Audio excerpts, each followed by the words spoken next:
Salut, alors dans cette vidéo on va parler de revenus passifs, c'est-à-dire de revenus qui viennent sans qu'on ait besoin de bosser. Alors c'est pas un rêve ou un mythe ou un truc qui n'existe pas, c'est possible, mais très souvent forcément si vous avez un business lié au blogging, vous apprenez des choses aux gens, évidemment vous allez gagner moins, vous allez avoir moins de revenus que si vous y bossez activement dessus. Simplement, il y a un exemple qui est très intéressant, c'est l'exemple des gens qui sont morts, qui sont décédés, qui sont là-haut, qui sont plus là et qui continuent à gagner de l'argent. Et il y en a pas mal qui font à peu près la même chose que nous si vous travaillez un peu comme moi, c'est-à-dire si vous bloguez, si vous vendez du contenu aux gens, si vous vendez des produits d'information ou des cours ou des choses comme ça, il y a des gens qui sont morts et dont la famille a repris le business et le business tourne à merveille, il y a même des lancements de nouveaux produits, il y a plein de choses comme ça et je vais vous montrer un peu comment ça se passe. Simplement,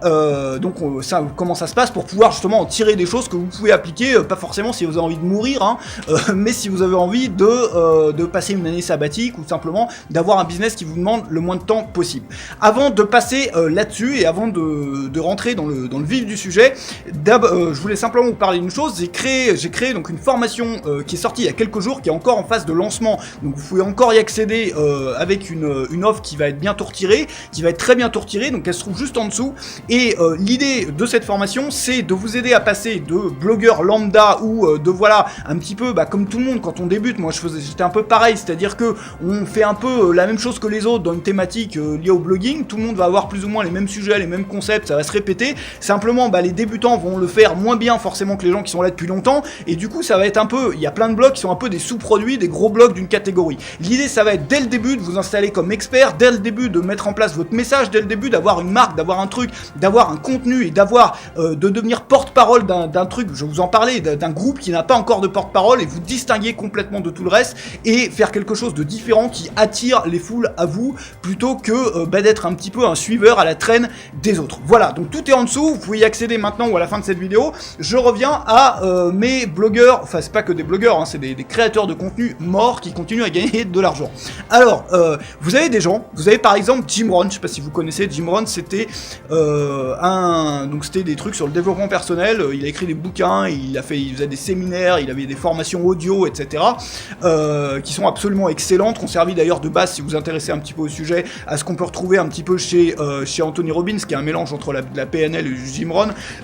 Et voilà, donc lui il est mort, et il continue à gagner de l'argent. À côté, vous avez quelqu'un d'autre qui s'appelle, alors je sais pas exactement comment ça se prononce, Hal Ries, je pense, qui est un auteur sur le marketing, qui a écrit par exemple The 22 Laws of Marketing, The 22 Laws of Branding, donc les 22 lois de ceci, les 22 lois de cela. Et là, c'est pareil, c'est sa fille qui a repris le business et qui le fait le tourner. Donc vous avez pour les deux, vous avez une page Facebook qui tourne avec des trucs tous les jours. Donc c'est des citations. Et après, vous avez des produits qui sortent, vous avez des choses, alors notamment chez Jim Rohn, qui sont des compilations de vieux trucs. Vous avez aussi des versions un peu remasterisées des anciens audios, et vous avez des choses qui tournent comme ça sur un programme de promotion. Donc ils ont un programme sur Facebook, ils ont un programme, etc. Alors je vais pas tout explorer en détail, il y a peut-être des choses aussi sous forme de mailing, etc. L'idée c'est qu'ils ont conservé le business, mais évidemment comme il est plus là le gars, ils ressortent un petit peu du vieux contenu, mais qui vont mixer, compiler, etc. Et de là je voulais vous donner deux pistes que vous pouvez utiliser vous si vous voulez pas forcément rejoindre Jim Rohn et Hal Ries là-haut, mais si vous avez envie de si vous avez une période pendant laquelle vous avez plus beaucoup de temps à consacrer sur votre business, ou si vous voulez prendre 1 an, 2 ans, 3 ans, un petit peu sabbatique. La première idée, c'est de créer de faire la même chose qu'eux, c'est-à-dire de créer une rotation de contenu, et dans ces cas-là, il n'y a pas de choix, il n'y a pas d'autre possibilité que de payer quelqu'un pour le faire. La deuxième possibilité, vous pouvez le faire tout seul, j'y reviens tout de suite. Mais dans la première possibilité, vous pouvez vous dire, moi j'ai monté un business, ça tourne, maintenant j'ai un petit peu envie de passer à autre chose, mon business, je peux pas forcément le revendre, dans notre cas à nous, quand on a un business qui est vraiment basé sur une personne, sur, si on blog, très souvent les gens vous voient, ou ils sont là pour vous, pour la façon dont vous écrivez, pour vos idées, c'est très difficile de vendre ça à quelqu'un d'autre pour qu'il reparte sur une autre base. Donc la seule solution quand on veut sortir un peu de ça, c'est de continuer en mode plus ou moins automatisé. Et dans ce cas-là, ça va consister à payer une personne qui va bosser, ça peut être 1 heure ou 2 heures par semaine, c'est pas forcément énorme, Vous prenez un étudiant ou quelqu'un qui vous suit, c'est encore mieux, quelqu'un qui connaît un peu, de quoi vous parlez, qui va maintenir, qui va programmer des statuts Facebook par exemple avec des citations, qui va programmer une rotation de contenu où toutes les semaines on aura X, 2 2-3 articles qui vont être sélectionnés depuis des vieux articles, donc par exemple en mélangeant un petit peu les catégories et les thématiques, et pareil avec des appels à l'action vers une mailing list, et puis des promotions, soit des anciens produits qu'on ressort, soit des compilations d'anciens contenus qui n'étaient pas forcément des produits. Ça s'est fait chez certains, par exemple avec des extraits de conférences, hein, donc des extraits, ils ont pris 10 conférences et ils ont pris des passages sur la même thématique. Par exemple, si la personne parlait de, je sais pas, de ton de sa pelouse, alors il n'y a pas beaucoup de conférences sur les tons de pelouse, désolé pour l'exemple, mais si la personne parlait de ton de sa pelouse dans la conférence 1, 2, 3, bah, ils ont fait une compile de tout et sorti un DVD là-dessus, par exemple. Hein. Et la deuxième solution, c'est tout simplement, alors ça on peut le faire sur 1 an ou 2 ans. Imaginons que vous avez blogué pendant 1 an, et pendant 1 an,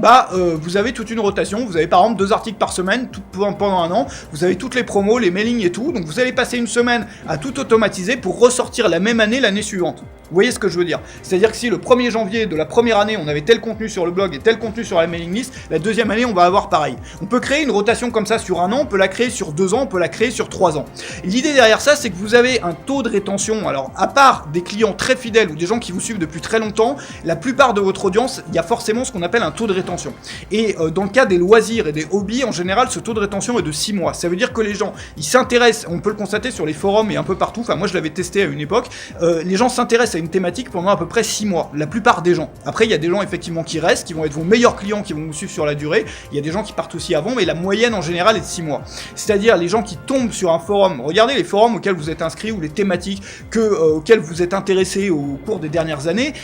moi je sais qu'il y a pas mal de trucs, voilà, ça a duré à peu près 6 mois, parfois un peu plus, parfois un peu moins. Voilà, donc l'idée c'est de couvrir au minimum ce taux de rétention. Alors le problème avec ça, c'est que vous allez perdre un peu les clients très fidèles, les clients qui veulent vous suivre avec toujours des nouvelles choses,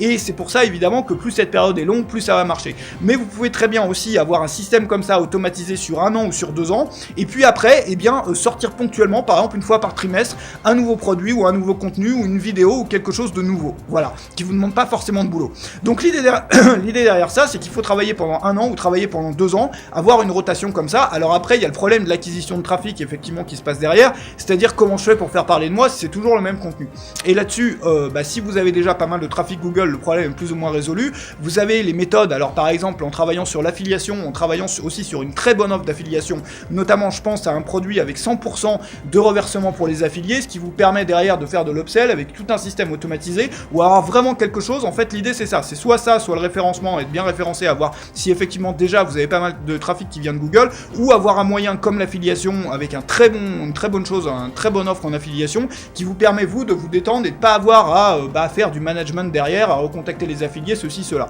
Évidemment, il va vous falloir quelqu'un aussi pour le support, parce que si vous répondez pas aux mails et que vous vendez des choses, il va y avoir un souci au bout d'un moment, mais ça peut être tout simplement votre grand-mère qui s'en occupe une heure par semaine. Donc à partir d'un moment, effectivement, sur le support, vous aurez besoin de quelqu'un en live, et ça prend pas forcément plus d'1 heure, 2 heures par semaine, et ça peut être regroupé par exemple à 2 intervalles dans la semaine, ou j'en sais rien. Alors évidemment, s'il faut attendre une semaine pour avoir une réponse à un mail, c'est un peu long, mais on peut trouver un système comme ça, avec un étudiant, avec le collègue de je sais pas quoi, avec le voisin de palier, c'est une des solutions. Donc vous avez comme ça des gens qui, moi j'étais tombé là-dessus, donc sur Jim Rohn et sur Al Reyes, j'avais regardé notamment je crois que c'est la fille d'Al Reyes qui avait mis pas mal de temps à remonter un petit peu le business, et finalement, là maintenant c'est vraiment remonté. Et le truc derrière ça, c'est qu'effectivement, moi je m'étais déjà posé la question, si dans 10 ans, si dans 20 ans j'ai envie de faire autre chose, qu'est-ce qui se passe, quoi? Parce que mon business, je peux pas vraiment le vendre, ou qu'est-ce que je fais? Alors l'une des possibilités, c'est effectivement ça, c'est de reprendre ce qui se passe sur les gens qui sont plus là, et alors par exemple, si vous regardez un peu des auteurs ou des gens qui sont un peu connus comme ça dans ces milieux-là, de gens qui apprennent des choses à d'autres gens, donc notamment moi je regarde un petit peu tout ce qui se passe en termes de marketing, développement personnel, où c'est là où vous avez les gros business sur la thématique. Regardez des noms de gens qui sont décédés et regardez un petit peu comment tourne leur business. Voilà. Moi je me rends compte d'ailleurs que je m'étais jamais posé la question, je suis des pages Facebook par exemple, sur lesquelles il y a des citations, des news, des choses comme ça, de pas mal de gens, d'auteurs qui sont plus là par exemple. Voilà. Donc on peut se demander comment faire, voilà, donc c'est une sorte de, sans forcément penser à ce qui va se passer quand on sera plus là, penser à ce qui va se passer quand on aura envie de passer à autre chose. Alors, donc tout ça, sont des choses qu'on peut enfin effectivement qui vont fonctionner même si vous êtes plus là, parce que vous avez monté une marque, parce que vous avez une personnalité, parce que vous avez un message qui va préexister à votre blog, qui va continuer, qui va alors on dit ça comment, alors je trouve même plus mes mots aujourd'hui,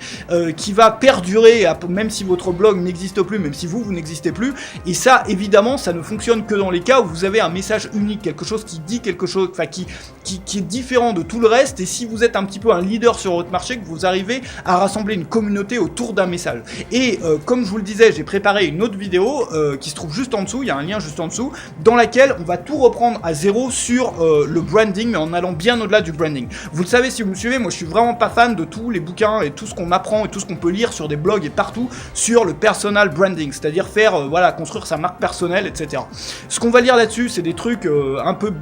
pour moi qui sont complètement bidons, c'est-à-dire que c'est des choses qui sont pas mauvaises en soi, mais on les présente comme comme se suffisant à elles-mêmes, c'est-à-dire on vous dit, si vous avez un logo, ceci, cela, si vous avez c'est une charte graphique que vous respectez à chaque fois, si vous faites ceci, si vous faites cela, ça va être la fête. Vous aurez une marque, voilà, qui sera cohérente avec tout ce qui est marqué dans les bouquins, voilà, qui sera, vous pourrez cocher les cases dans les bouquins en disant, voilà, moi je respecte, là j'ai la stratégie de marque, voilà, enfin parfaite, ce qu'on apprend un petit peu en école de com, ou ce que font les agences de pub ou de communication par exemple. Vous vous rendez compte, en regardant un petit peu plus loin, en grattant un petit peu derrière, qu'effectivement, il y a des gens, et notamment regardez chez les graphistes ou les gens qui bossent dans la com, ou les sites de petites agences de com qui sont vraiment, alors qui répondent, si vous regardez les bouquins sur le branding, ça, vous pouvez cocher toutes les cases,